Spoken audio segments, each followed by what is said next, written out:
Hi everybody. I wanted to share with you something that I really enjoyed over the summer, this summer that we've just had. I read the 3 books about the girl with the dragon tattoo. This one, and this one, The Girl Who Played with Fire, and finally this one, The Girl Who Kicked the Hornet's Nest. Now, if you haven't read these, and you like to have a compelling, all-consuming read, you have to read these 3 books. I would wholeheartedly recommend them. They are much better than the movies, although the first movie wasn't too bad. You cannot capture a book of this size in a movie, a 2-hour movie, and do it justice. And these books are really very good. They're well written, they're entertaining, they're a little bit violent, they're compelling. So just go and read those. And I have one that I suggest that you don't read. I have a friend here on YouTube who recommended to me an author, Harlan Coben. I think it was IamBugLady. That's Gail. And Harlan Coben is wonderful. He has he's written many books that I have truly, really enjoyed. And I have around me a whole bunch of them. The other day I was out and I saw this one and I thought, oh boy, a new Harlan Coben. I didn't even look at it, just picked it up. Brought it home and was looking at it, curious about what the story would be. And he's got a foreword in here to the reader. And it says that he wrote this book many, many years ago. In fact, it was one of the very first books that he wrote. Never had it published. He likes the story, he says in this foreword, but it didn't get published. And he says, if this is the first book of his that you've picked up, then don't judge him by it. This is complete drivel. It is something that I am pissed off that I spent $10 on. It was a complete waste of time. And once I start a book, I have to finish it because I've spent $10 on it. And it was horrible. I made Pat read it, and he agonized through the whole book. It was absolutely terrible writing.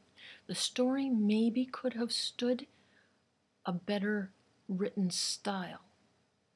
But even so, the stupidest, most insipid thing I have ever read, and I'm embarrassed that Harlan Coben even published it. I'm embarrassed for him. And now to YouTube, because I'm pissed off with them. I made a video the other day using royalty-free music from my iMovie program. I spent, 45 minutes selecting the right music for you to listen to while you were looking at my pictures of the birds. It was maybe 60 seconds of music, and they tagged it as though I had used copyright infringement on the bits of music that I selected that was free. And while they tagged it, telling me that I had violated copyright laws, they added an ad to my video, and I was livid. How do they get away with that? It was enough to make me quit. I think that they owe me money for adding an ad to my video. I am furious. And on top of that, I am upset about some of the other things that they have changed since I've been away from YouTube. I think that their commenting section, where you're commenting to somebody's video, is making me crazy. If you start typing in a comment, which I do while I'm listening to you, I want to be able to see you and have that box right there. And I don't know what an uploader comment is. What is that? And why does that take the spot of where you're typing in your comment? Why do they do that? Plus, if you want to, while you're listening and overlapping, read some of the comments in the pages of comments below. If you click on that and you've typed in half of your comment for someone, it gets erased if you click to another page of comments on that video. It's making me crazy. And another thing, in the subscriptions area, when you go to the new videos and your subscriptions list, if you click on one of those people that hasn't made a video, you can't get to that person's channel. You have no way of getting to that person's channel whatsoever.